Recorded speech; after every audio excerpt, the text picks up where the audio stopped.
Olá, bom dia para você que nos acompanha, seja muito bem-vindo. Estamos de volta ao vivo, são 11 horas da manhã pelo horário de Brasília e a partir de agora você confere as principais notícias desta sexta-feira. Nós abrimos essa edição falando de coronavírus. As mortes diárias por Covid estão abaixo de 300 há 2 semanas. A última vez em que o total de novas mortes ficou acima desse número foi em 24 de março. O Brasil confirmou mais 250 mortes por Covid-19 em 24 horas. O total de óbitos pela doença desde o início da pandemia já chegou a 660.973. Também foram registrados 26.502 novos casos de Covid-19 em um dia.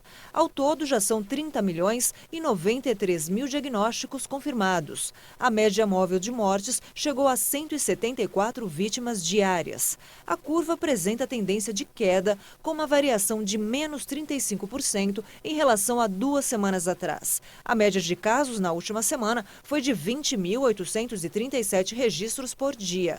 Os dados mostraram uma tendência de queda, com uma redução de 40% em relação a 2 semanas. Agora vamos para um balanço da vacinação aqui no Brasil. O país já aplicou mais de 419.669.000 doses de vacinas contra a Covid-19. De olho no nosso telão, vamos para o nosso vacinômetro. Segundo o Ministério da Saúde e as secretarias estaduais de saúde, mais de 176.417.000 pessoas tomaram a primeira dose, o que representa 82,7% da população, enquanto mais de 161.634.000 brasileiros tomaram a segunda dose, o que representa aí 75,77% da população. E a dose de reforço já foi aplicada em mais de 81.617.000 brasileiros, o que representa 38,26% da população. 11 milhões de crianças de 5 a 11 anos tomaram a primeira dose da vacina contra a Covid-19.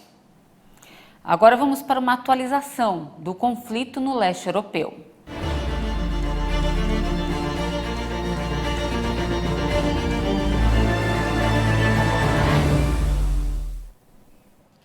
A ONU suspendeu a Rússia do Conselho de Direitos Humanos da entidade. A primeira derrota para o governo de Vladimir Putin foi seguida pela decisão da Europa de suspender todas as importações de gás e petróleo russos e pela OTAN anunciar o envio de armas para a Ucrânia. A Assembleia Geral das Nações Unidas suspendeu a Rússia do Conselho de Direitos Humanos da ONU por acusações de violações e abusos grosseiros e sistemáticos dos direitos humanos. Desde o início do conflito, imagens e ações que ferem os direitos fundamentais do homem foram realizadas pelas tropas invasoras.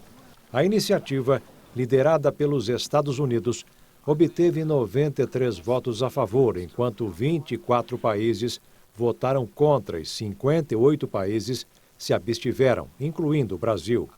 A resolução expressa grave preocupação com a atual crise humanitária na Ucrânia. A Rússia estava em seu segundo ano de mandato e a decisão afeta diretamente a forma como o país irá gerir suas relações mundiais, já que Moscou sempre foi um dos membros mais expressivos do Conselho e, a partir de agora, ficará impedido de votar sobre qualquer assunto. Em resposta à ação realizada pela Comissão da ONU, o ministro das Relações Exteriores da Rússia, Sergei Lavrov, afirmou que continuará se esforçando para um acordo de paz com Kiev. O Kremlin disse que as negociações de paz entre Moscou e Kiev não estão progredindo tão rapidamente quanto gostaria e acusou o Ocidente de tentar atrapalhar as negociações. Na tentativa de bloquear ou até mesmo intimidar as tropas russas, os países membros da OTAN enviarão ainda esta semana uma ampla variedade de armas para a Ucrânia. A iniciativa tem como objetivo aumentar consideravelmente a pressão sobre a Rússia e reforçar a segurança do país invadido. E ao explicar a abstenção do Brasil para expulsar a Rússia do Conselho da ONU, o embaixador Ronaldo Costa Filho disse que a posição teria sido influenciada pela falta de veracidade das imagens que comprovariam de fato os crimes de guerra cometidos pela Rússia. E ainda no destaque internacional, um avião de carga se partiu nesta quinta-feira ao fazer um pouso de emergência no aeroporto internacional na Costa Rica. Não houve vítimas. As 2 pessoas a bordo estão em boas condições de saúde. O acidente ocorreu quando o Boeing 757 da empresa alemã DHL foi forçado a retornar devido a uma falha mecânica. O avião decolou do aeroporto da Costa Rica com destino a Guatemala. Segundo informações oficiais, a tripulação da aeronave alertou as autoridades locais sobre problemas hidráulicos. Durante o pouso de emergência, o avião derrapou, saiu da pista e se partiu em 2. Após o acidente, foi observado líquido na pista e fumaça devido, segundo os bombeiros, à perda de fluido hidráulico e ao superaquecimento das rodas por dificuldades na frenagem. E hoje é dia de dica para você aí de casa.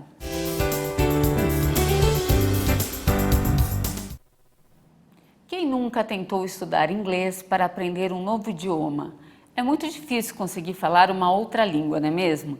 Por isso, o entrevistado de hoje é o empresário Jaber Chaves. Ele vai explicar para você como aprender inglês de um jeito bem fácil. Vamos ver. Oi, Paty. A dica para quem precisa falar inglês de hoje é: se você tem uma TV em casa, você precisa começar a assistir os seus vídeos, os seus filmes em inglês na seguinte ordem. Primeiro você vai assistir alguns minutos do filme sem legenda, sem nada. Depois você vai assistir o mesmo trecho do filme em inglês, com legenda em inglês. E depois você vai assistir o mesmo trecho do filme com legendas em português. E por último, você vai assistir de novo o filme sem legendas. Essa é a maior lição que você pode usar para pegar uma tecnologia que está aí disponível para você na sua casa, para fazer um improve, para melhorar o seu inglês.